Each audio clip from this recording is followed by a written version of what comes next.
गुरुजी, ये जो गलियों में घूम रहे होते हैं, जैसे किसी को कह देते हैं कि तू पिछले जन्म में ऐसा था वैसा था, है ना, तो क्या इनके पल्ले कुछ होता है? ये जो बोलते हैं क्या वो बातें सही होती हैं या नहीं?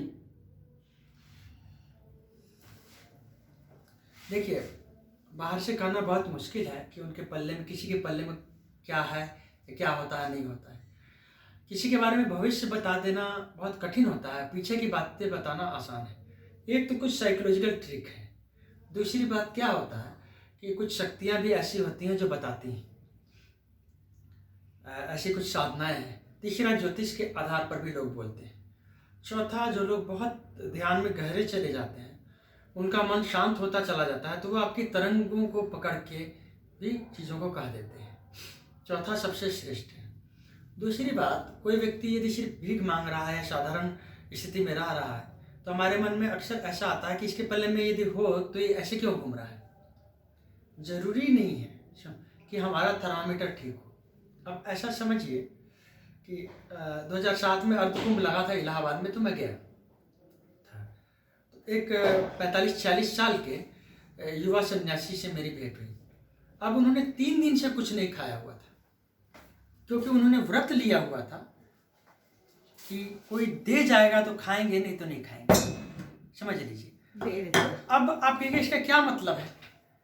आप सोचिए कि साधारण व्यक्ति एक माला जाप करे या 10 मिनट के लिए ध्यान में बैठे, 1 मिनट वो नहीं केंद्रित हो पाता, उसका इतना मन कमजोर है। एक व्यक्ति इतना संकल्पित है कि वो ये संकल्प लिए हुए है कि कोई दे जाएगा तो खाएंगे, मांगेंगे भी नहीं। उस मन के साथ, इतने संकल्पवान मन के साथ वो किसी भी मंत्र का जाप करे या कहीं भी मन को केंद्रित करे तो कितने आसानी से, तो ये सारी ट्रेनिंग थी। तो ऐसी बहुत सी चीज़ें हैं जिसका कोई मतलब नहीं है, लेकिन आपके संकल्प को मजबूत बनाने के लिए, आपके समर्पण को ज़्यादा गहरे करने के लिए लोग आपको करवा देते हैं। और आप यदि कर जाते हैं तो आप उस स्थिति में पहुंच जाते हैं, और नहीं कर पाते हैं तो नहीं पहुंच पाते हैं। ऐसे ध्यान करने से कोई ध्यान में पहुंच जाए जरूरी तो नहीं है, और पहुंच भी नहीं पाते, जीवन भर वो चल रहे होते हैं लेकिन कुछ भी नहीं होता। तो ये थोड़ा सा ध्यान रखना है। इसलिए किसी पर भी टिप्पणी करने से पहले इस बात को, इस गहराई को जान लेना बहुत ही जरूरी है।